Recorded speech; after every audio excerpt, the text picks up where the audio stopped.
Mission तो एक ही है, हमारा भी यही है कि कामना है कि यहाँ से जो भी भारत के लिए रिप्रेजेंट करें और जीते मेडल। तो ग्रास रूट स्पोर्ट्स जब शुरुआत हुई थी तो वसंत भारद्वाज जो टेबल टेनिस नेशनल चैंपियन है और पहला एक टेबल टेनिस प्लेयर था जो चाइनीज प्लेयर को हराया था पहली बार। तो उन्होंने भी एशियन गेम्स और कॉमनवेल्थ में पार्टिसिपेट किए हैं। तो हम 15 साल पहले ये शुरुआत की थी टेनविक संस्था, यही देखने के लिए कि ग्रास रूट स्पोर्ट्स, क्योंकि टैलेंट तो हमारे पास बहुत है, अपॉर्चुनिटीज नहीं है।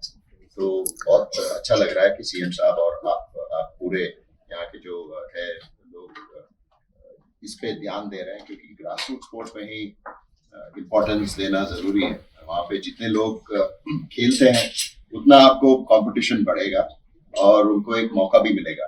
तो मुझे लगता है कि जब कोचेस की भी ज्यादा इम्पोर्टेंस नहीं है, क्योंकि जैसे हम स्कूल में देखते हैं तो फिर टीचर्स होना जरूरी है, अच्छे टीचर्स होना जरूरी है बच्चों को पढ़ाई के लिए।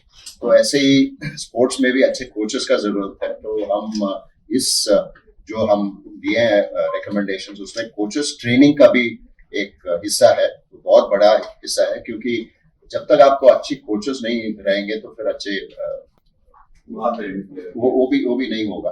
तो इंफ्रास्ट्रक्चर तो है ही, और मुझे लगता है कि टैलेंट जितना हम सिटी के बारे में बात करते हैं तो बैंगलोर या हैदराबाद जो भी है, लेकिन टैलेंट तो आपको थोड़ा ऑफिशियल एरिया से मिलेगा, तो उनको गांव से मिलेगा और उनको अपॉर्चुनिटीज देना जरूरी है। मुझे अच्छा लगता है कि पहले क्या होता था, सब सिटी को आना पड़ता था कि वहां पे मौका मिलता था। अभी उधर अगर आपको मौका मिल रहा है उसी ट्रेनिंग जो इंटरनेशनल ट्रेनिंग फैसिलिटीज है और कोचेस है, तो फिर ये अच्छा लगता है। और एक और चीज हम मान के जाते हैं कि सिर्फ स्पोर्ट्स ही नहीं, जैसे जयेश साहब ने बताया कि पढ़ाई में भी ध्यान रहना जरूरी है, क्योंकि अगर वो कम हो जाता है तो फिर दबाव बढ़ जाता है पेरेंट्स का और माहौल का भी, क्योंकि उनको भी लगता है कि आगे होके क्या होगा। तो मुझे लगता है कि ये जो स्कूल्स में हम ज्यादातर